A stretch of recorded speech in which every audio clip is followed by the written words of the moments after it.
का राम राम। साथियों, इस नए संसद भवन में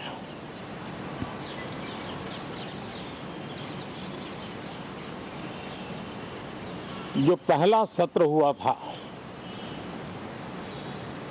उसके आखिर में इस संसद ने एक बहुत ही गरिमापूर्ण फैसला लिया था और वो फैसला था नारी शक्ति वंदन अधिनियम। गरिमापूर्ण फैसला लिया था और वो फैसला था नारी शक्ति वंदन अधिनियम। और उसके बाद 26 जनवरी को भी हमने देखा किस प्रकार से देश ने कर्तव्य पथ पर नारी शक्ति के सामर्थ्य को, नारी शक्ति के शौर्य को,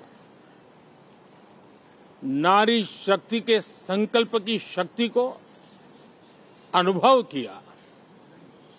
और आज बजट सत्र का आरंभ हो रहा है, तब राष्ट्रपति द्रौपदी मुर्मू जी का मार्गदर्शन और कल निर्मला सीतारमण जी के द्वारा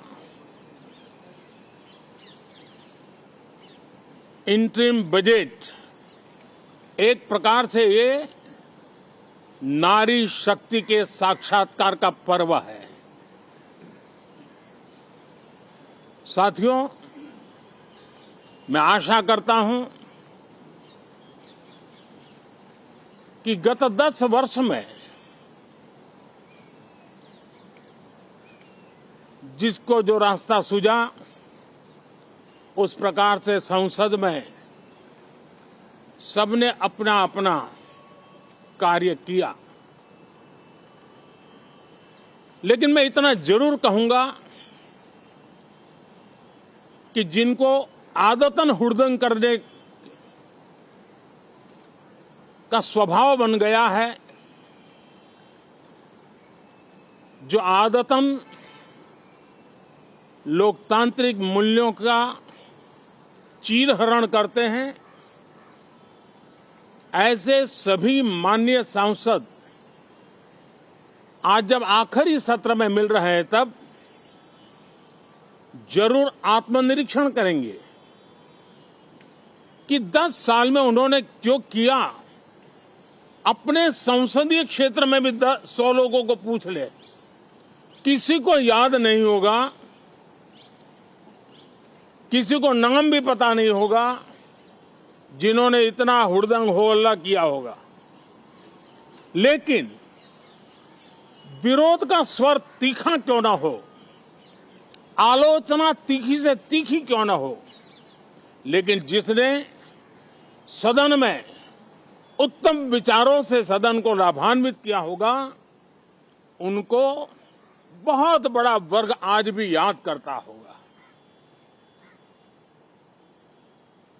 आने वाले दिनों में भी जब सदन की चर्चाएं कोई देखेगा, तो उनका एक एक शब्द इतिहास की तवारीख बन करके उजागर होगा।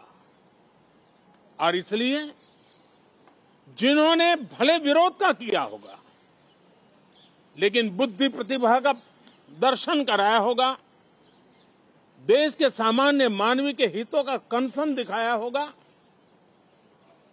हमारे खिलाफ तीखे से तीखी प्रतिक्रिया की होगी, उसके बावजूद भी मैं अवश्य मानता हूं कि देश का एक बहुत बड़ा वर्ग,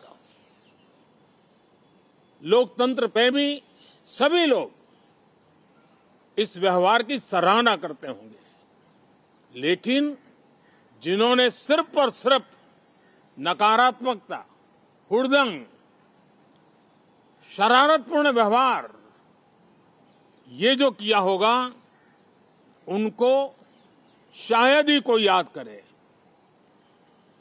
लेकिन अब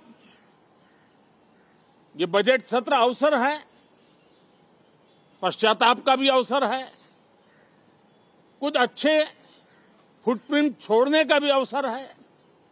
तो मैं ऐसे सभी माननीय सांसदों से आग्रह करूंगा कि आप इस अवसर को जाने मत दीजिए, उत्तम से उत्तम परफॉर्म कीजिए, देश हित में उत्तम से उत्तम अपने विचारों का लाभ सदन को दें और देश को भी उत्साह और उमंग से भर दें। मुझे विश्वास है, आप तो जानते ही हैं कि जब चुनाव का समय निकट होता है तब आमतौर पर पूर्ण बजट नहीं रखा जाता है। हम भी उसी परंपरा का निर्वाह करते हुए पूर्ण बजट नई सरकार बनने के बाद आपके समक्ष लेकर के आएंगे। इस बार